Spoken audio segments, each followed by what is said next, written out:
Evet, herkese selamlar. Salih Demir ben. Bugün sizlere yepyeni bir video ile karşınızdayım. Şu anda sizlere tanıtacak olduğum yer Didim merkezi içerisinde bulunan havuzlu, içerisinde kafeteryalı ve şöyle gösterelim.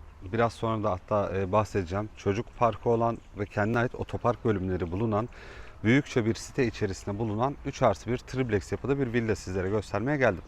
Öncelikle yüzme havuzunun olduğu alanı sizlere göstermek istiyorum. Metrekare olarak oldukça büyük bir arazi içerisinde genellikle yeşilliklerin çok olduğu, çam ağaçlarının sık olduğu bir site içerisinde bulunuyoruz. Bulunduğumuz alanın büyüklüğünü sizlere bu şekilde tarif etmeye çalıştım. Yüzme havuzundan da bunu çok net bir şekilde anlayabiliyoruz. Şimdi kısa kısa kesitler halinde bahsedeceğim. Yüzme havuz bölümümüzü tamamladıktan sonra hemen karşı tarafta bulunan, özellikle sitenin yönetim toplantılarının yapıldığı ve gün içerisinde de çayınızı kahvenizi yudumlayabileceğiniz bir alan olarak kullanılmakta olan çay bahçesi bölümünü göstereceğim. Yine bundan hariç olarak da ana cadde üzerinden de erişebilecek olduğunuz yine kafeterya bölümü sitemizi içerisinde kullanılmakta. Hem site sakinleri hem de dışarıdan gelen misafirlerin de kullanımına açık olan bir kafeterya bölümü burada yer alıyor. Evet, bu şekilde yönetimi, site yönetiminin genellikle toplantılarının yapıldığı ve diğer zamanlarda da güzel bir şekilde burada gölgede konaklayabileceğiniz, çayınızı kahvenizi içebileceğiniz kullanım alanları bu şekilde. Videomu aslında kesip birleştirmek istedim, fakat böyle açık kalırsa en azından iç sokak düzenlemesinde net bir şekilde sizlere tarif etmiş olurum. Burada gördüğünüz gibi sitemize ait girişleri nereden bakarsak normal bir mahalle arasının sokakları kadar geniş. Burada hem otopark sıkıntısı yaşamadan aracınızı istediğiniz şekilde park edebiliyorsunuz ki bu daha tertipli ve düzenli olması için karşı tarafta açık alan, açık otopark alanı kullanılmakta. Şu an tabi Didim'i bilenler için tarif edeceğim. Didim Kent Meydanı'nın hemen arkasındayız. Bulunduğumuz muhit oldukça nezih bir mahalleye ait nezih bir noktadayız. Çünkü tüm kamu kurumları burada yer alıyor. Adliye, jandarma, polis karakolu ve kaymakamlık binasının olduğu, hem bürokratların yaşamış olduğu hem Didim'de yerli halkın yaşamış olduğu alanına çok yakınız. Hemen sokağımızı bitirdikten sonra sağ tarafta, hatta şöyle hızlı bir şekilde yakınlaştırmaya çalışalım, çocuk park bölümümüz ve burada otopark alanımız yer alıyor. Bugün sizlere tarif edeceğim villamız ise hemen köşe konumda kalan, güney cepheli ve üst tarafında açık bir teras alanı bulunan, yine giriş tarafta da gölgede kalacak olan bir veranda alanımız burada söz konusu. Villamızı dışarıdan sizlere gösterecek olursam iki türlü giriş imkanı burada yer alıyor. Tabi araç parkı için zaten herhangi bir zorluk olmadan açık otoparkı kullanabiliyorsunuz. Ama küçük pazar arabanız varsa veya elektrikli bisikletleriniz veya deniz malzemeleriniz varsa burada diğer motorlu taşıtlarınızı koyabileceğiniz ve dışarıdan da kilitleyebileceğiniz kendinize ait bir garaj kullanım alanı söz konusu. Dışarıdan baktığımızda ise villamızın hem iç mekan olarak hem dış mekan olarak oldukça bakımlı olduğunu söyleyebilirim. Evet, veranda alanını şöyle sizlere göstermek istiyorum. Neden bu villayı almalısınız? Açıkçası biraz bundan bahsedelim. Birincisi bulunduğu konum Didim'in merkezinde, çarşının içerisinde diyebiliriz hatta. Bu kadar güzel ve aynı zamanda bu kadar sessiz bir noktayı başka bir şekilde bulmamız çok zor. Burayı sessizliği için alınabilir ve aynı zamanda geniş bir kullanım alanı, geniş hani bahçem olsun ve içeride misafirlerim geldiğinde rahatça şöyle gösterelim konaklayabileceğim ve aynı zamanda güneş alan, herhangi bir rutubetle, nemle uğraşmayayım diye düşündüğünüz takdirde burası nokta atışı bir tercih olacaktır. Şimdi villamızın içerisine doğru geçiş yapalım. Tabii ben şu an ön taraftaki girişten girdim. İsterseniz arka taraftaki diğer müstakil girişte kullanabiliyorsunuz. Girişten itibaren şöyle içerisinde meyve ağaçlarının genelde bulunmuş olduğu L şeklinde ilerleyen bir bahçe kullanım alanımız burada söz konusu. Villanın içerisine yaklaşık 3-4 basamak çıktıktan sonra veranda bölümünden itibaren çelik kapıdan doğru içeriye girebiliyoruz. Ön tarafta özellikle şu açıyla sizlere tarif etmeye çalışacağım. En çok vakit geçireceğiniz burada misafirleriniz, komşularınız geldiği takdirde oturup çayınızı kahvenizi rahatlıkla içebileceğiniz, günün birçok saatini geçireceğiniz nokta açıkçası bu. Ben bu villayı almış olsaydım sadece burada bütün günümü geçirebilirdim. Çünkü hem güneşli olmasından dolayı hem bahçe alanına kolay erişebiliyorum. Ve karşı tarafta örnek veriyorum, arabayı yıkamak istediğiniz zaman da hemen buradan sık sık giriş çıkış yapabileceğiniz pratik bir giriş olan noktamız burası.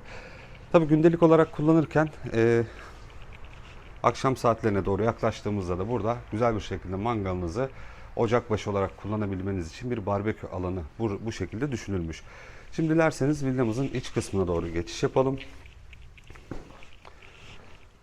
Hemen şu şekilde girişten itibaren salon, açık mutfak ve bir tuvalet alanı, bir banyo alanı karşımıza çıkıyor. Özellikle salonun oturma düzeni daha öncesinde tabii köşe koltuklu kullanılmış ama zaten içeride çok az eşya barındırıyor. Siz istediğiniz gibi burada kendi düzenlemelerinizi yapıp konumlandırabilirsiniz. Karşı tarafta güzel bir şömine bölümümüz burada yer alıyor. Tabii dedim açıkçası kış aylarında çok da soğuk olmuyor fakat sadece görsel olarak burada kullanabilmeniz için tabii aktif olarak odun da atıp kullanabiliyorsunuz. En azından bir kestanenizi, patatesinizi yapabilmeniz veya sadece görüntü olarak da kullanabilmeniz için bir şömine bölümü burada yer alıyor. Hemen sol tarafa doğru döndüğümde ise mutfak dolapları oldukça güzel ve kullanışlı bir şekilde dizayn edilmiş. Girişten itibaren karşı tarafta çalışma alanı, saklama alanları olarak kullanılan bölüm bu şekilde. Sol tarafa doğru döndüğümüzde ise buzdolabı alanımız yer alıyor. Tabi sağ tarafta set üstü ocak veya dilenirse daha sonrasında değiştirilebilir ankastre ocağımızı kullanabilirsiniz. Ve yine bulaşık makinesi için ekstra alan sağ taraf için düşünülmüş. Bunun yerinde de farklılıklar gösterebilirsiniz. Buzdolabının yanında da dolaplı bir şekilde de kullanabilirsiniz. Şimdi gelelim villamızın diğer giriş kapısına. Eğer bahçe tarafından diğer girişten girseydik bu çelik kapıyı kullanacaktık. Ve burada şöyle gündelik olarak kullanılabilmesi için karşı tarafta bir lavabo alanımız, hemen sağ tarafında bir klozet alanımız ve hemen yanında denizden veya havuzdan geldikten sonra hızlı bir pratik duş alabilmeniz için kullanılan bir banyo, duşakabin alanımız yer alıyor. Şimdi merdivenleri kullanarak üst kata doğru çıkış yapalım. Üst kata geldiğimizde ise yine bir ortak kullanım alanını, bu sefer biraz daha büyük olan banyo alanını sizlere göstereceğim. Girişten itibaren karşı çaprazda bir duşakabin bölümümüz burada yer alıyor. Yine klozet bölümümüz, banyo lavabomuz ve aynalı bir dolabımız burada bulunuyor. Birinci yatak odasından başlayacak olursak hemen şöyle içinde bahsetmiştim. Küçük minimal eşyalar şu anda barındırıyor ama buna rağmen içeride rahat hareket edebileceğimiz bir alan bizlere sunulmuş. Örnek veriyorum, bu odamızda çift kişilik bir yatak, 2 tane karşılıklı kullanılan bir gardırop olmasına rağmen tabi toplamda 5 kapaklı bir gardırop kullanımı bizlere sunuluyor. Yine içeride klimamız mevcut ve buna rağmen geniş bir kullanım alanı karşımıza çıkıyor.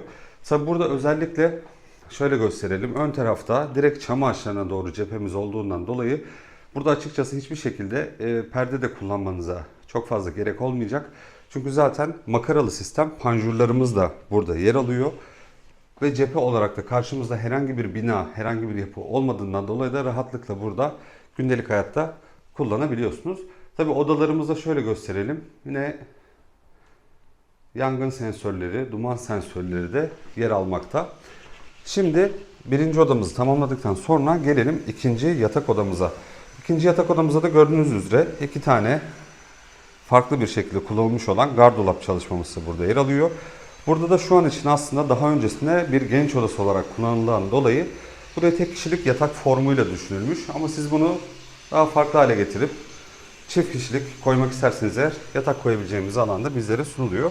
Bu yatak odasının da bir güzel özellik kendine ait balkon kullanım alanının olması ve günün her saati buradan güneş görüyor olması. Bunların bu odayla alakalı güzel özellik olmuş oluyor. Yine bu odamızın da cephesi ön tarafa, villamızın giriş kısmı, hatta aşağı doğru gösterirsem veranda alanına doğru baktığımız odamız bu şekilde. Tabii genç odasından bahsetmiştik. Daha öncesinde tabii kullanılmış olan, şöyle gösterelim, yine küçük çocuklar için merdivenlerden düşmemesi için, şöyle daha doğrusu merdivenlerden yukarı çıkmaması için kullanılmış olan bir korkuluğumuz burada yer alıyor. Şimdi gelelim villamızın 3. katına.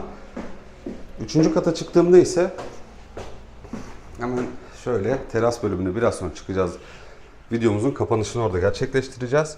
Öncelikle yatak odasını sizlere göstermek istiyorum. Girişten itibaren yine bir boy aynası, sağ tarafta bir gardırop. Hemen karşılıklı olarak 2 tane tek kişilik yatak baza başlık bölümü burada kullanılmış. Yine bu odamız içerisinde de klimamız ve yangın sensörümüz burada yer alıyor. Buradan da yine dışarıya çıktığımda ise tüm pencerelerde olmak üzere panjur sistemimiz bulunuyor. Ve karşı tarafta yeşil çam ağaçlarının hemen arkasında ise, hatta biraz şöyle yakınlaştıracağım, Videoya ilk başlangıç yaptım havuz bölümü hemen karşımızda yer alıyor. Burada çok rahat bir şekilde havuza en yakın noktadan satılık olan bu villamızı düşünebilirsiniz. Ki içerisinde şu an benim gözlemlediğim kadarıyla hiçbir şekilde masraf söz konusu değil. Direkt gelip eşyalarınızı taşıyıp kullanıma başlayabileceğiniz güzel bir seçenek olarak sizlere sunabiliriz. Evet, şimdi gelelim teras bölümüne. Teras bölümü ince, uzun, dikdörtgen formda düşünülmüş ve burada hemen şöyle gösterelim. Şanlı Türk bayraklarımızın olduğu yer Didim Kent Meydanı. Buradan yürüyerek çok basit bir şekilde hem hastaneye hem semt pazarlarına hem market ve toplu taşıma güzergahlarına yürüyerek çok kısa bir şekilde erişebiliyorsunuz. Yan tarafa doğru baktığımda ise Altınkum sahili, hatta şuradan çok küçük de olsa biraz yakınlaştırmaya çalışacağım. Altınkum Mahallesi ve Çamlık Mahallesi'ni buradan net bir şekilde görebiliyorsunuz. Yürüyerek tabi erişebilirsiniz veya aracınızda yaklaşık 1-2 dakika sürecek sürüş mesafesinde bulunduğunu söyleyebilirim. Yaklaşık olarak 1 kilometre, 1,5 kilometre civarında bir sürüş sonrasında Altınkum sahiline erişebiliyoruz. Tabi denize gitmek isteyenlere göre güzel olabilir. Tercih meselesi. Kimisi denizi daha çok sever, kimisi havuzu daha çok sever. Havuz kullanımına çok yakınız şu anda ki zaten sitenin içerisinde özellikle akşam saatlerinde yürüyüş yapabileceğiniz veya küçük çocuğunuz varsa rahat bir şekilde dışarıya salabileceğiniz güzel bir korunaklı site içerisinde bugün sizlere 3+1 triplex villa tanıtmaya çalıştık. Şu an bu video Şubat ayının başlarını çekiyoruz. Güncel olarak satış rakamımız pazarlıklı olması de bunu da altını çizelim. Pazarlıklı olarak da sunulmuş olan fiyatımız 8.750.000 TL'den bu villamız satışta. Villamızı beğendiyseniz benim sizlere tavsiyem gelip canlı canlı kendiniz içeriği görmeniz, içerisini gezmeniz. Bununla alakalı hem fiyat konusunda hem aklınıza takılan farklı soruları yüz yüze görüştüğümüz takdirde daha kolay çözümlere ulaşabiliriz. Bu konuştuğumuz rakamlar tabii zaman içerisinde aşağı yönlü veya yukarı yönlü değişebiliyor. Bunu da hatırlatmak isterim. Çünkü bazen eski videolarım karşınıza çıkıyor. Düşük rakamlı yerler hala satılık olduğunu düşünenler oluyor. Bunlarla alakalı kafamızın karışmaması için lütfen izlediğiniz videonun yayınlanma tarihine baz alarak açıklanan fiyatı düşünmenizi tavsiye ederim. Yine her zaman soracağınız tüm sorular için telefon numaralarımız aşağıdan ulaşabilirsiniz. Telefonlarımız açık. Aklınıza takılan tüm soruları bize bildirebilirsiniz. Ve sizin de bu şekilde satmak istediğiniz, satmakta zorlandığınız tüm gayrimenkullerinizle yakından ilgilenmemizi, satış süreçlerini hızlandırmamızı isterseniz bizlerle irtibata geçebilirsiniz. Evet, benim sizlere anlatmak istediğim özelliklerin sonuna geldik. Umarım beğenmişsinizdir. Ben burayı çok beğendim. Bunu YouTube kanalımdan da Instagram hesabımdan da paylaşacağım.